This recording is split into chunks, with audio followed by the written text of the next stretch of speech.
Gusto mo bang malaman ang totoong dahilan kung bakit hindi pa dumadami ang perang pinaghirapan mo? Kung yan ang interest mo, tapusin mo tong video na ito.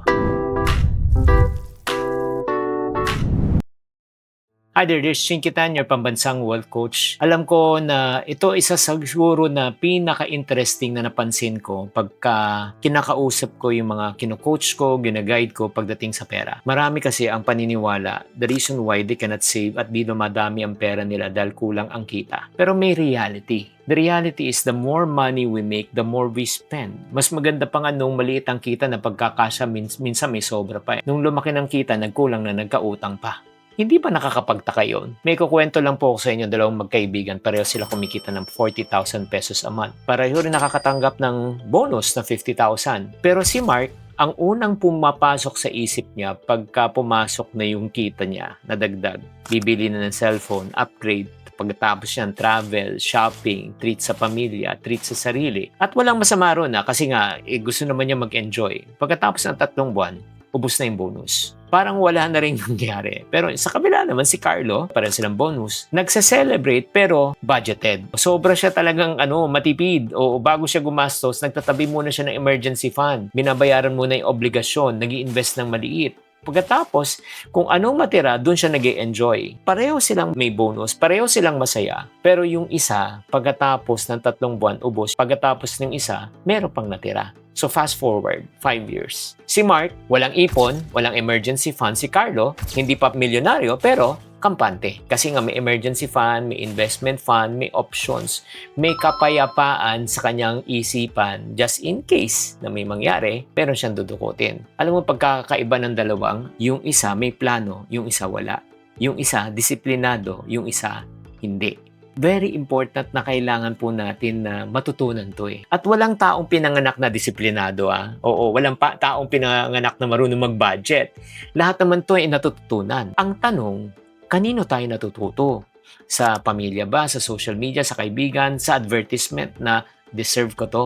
Kung yan ang pinaghuhugutan mo ng kaalaman, tsak ko na mauubos siya. At ito ang gusto kong tandaan mo. Hindi ka aasenso dahil sa isang malaking desisyon ang gagawin mo, sa malaking kita na kikitain mo.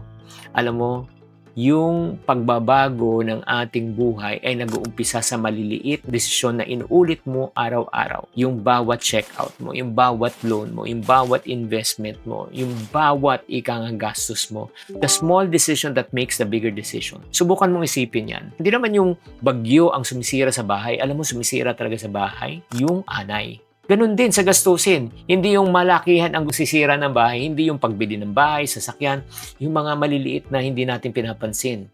Food delivery, favorite drink, online shopping, flash sale. Last na talaga to. Deserve ko to. O yung mga maliliit na ginagastos mo araw-araw na daan-daan na naging libo-libo, 10,000 nagiging daan-libo at di mo napapansin, darating ang panahon, magiging milyon.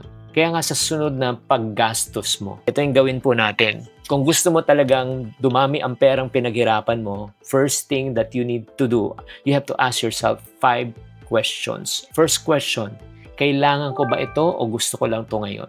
Is this a need or want?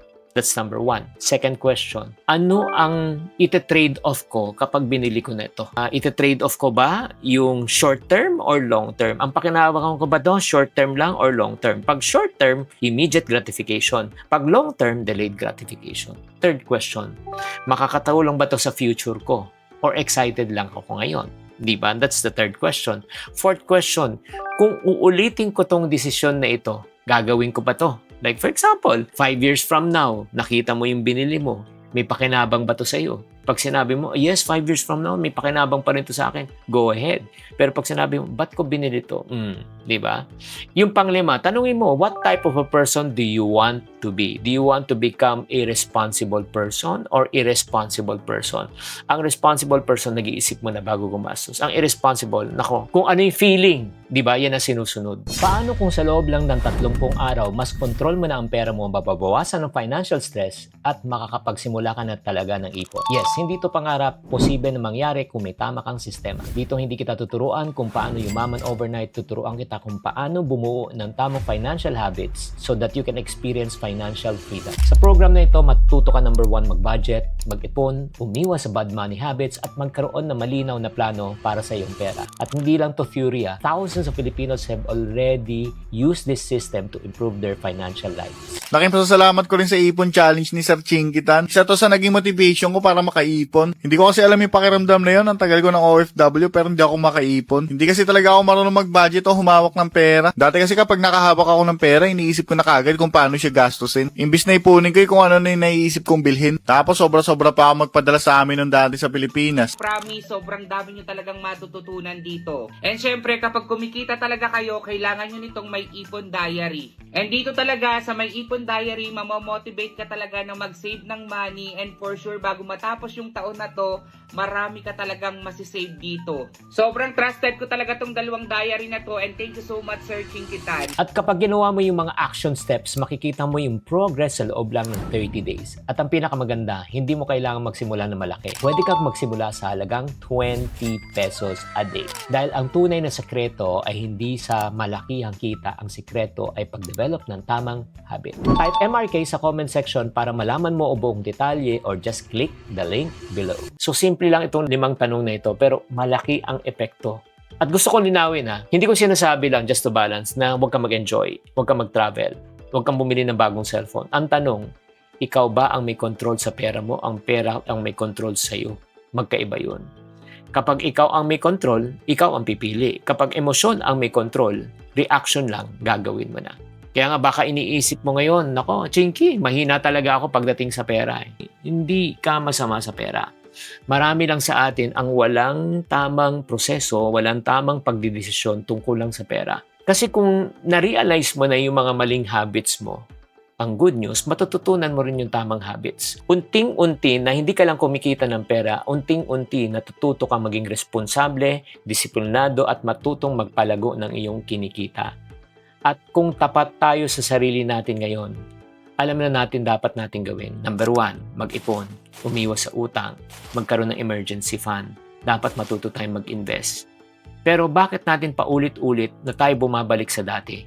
Kasi ang problema, kulang tayo sa kaalaman, kulang tayo sa disiplina, at kulang tayo sa tamang gabay. So I want you to imagine this, ladies and gentlemen, 5 years from now. Dalawang future lang posible na mangyari. Ang unang future mo, yung parehong pa rin ng cycle mo, sweldo, bills, stress, utang, repeat. Sweldo, bills, stress, utang, repeat.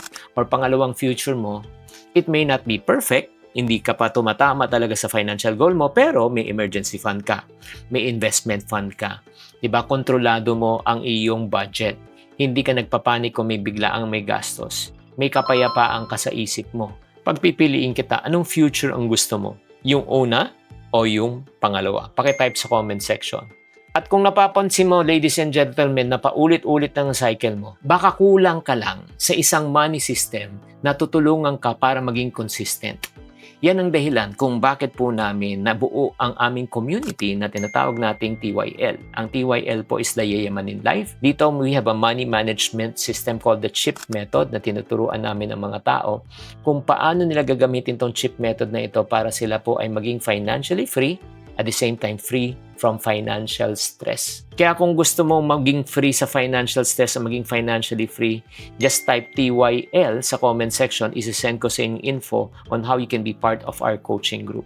Tatandaan, ang direction na hindi nakasalalay sa laki ng kinikita mo. Nakasalalay yan sa tamang desisyon na araw-araw na ginagawa mo.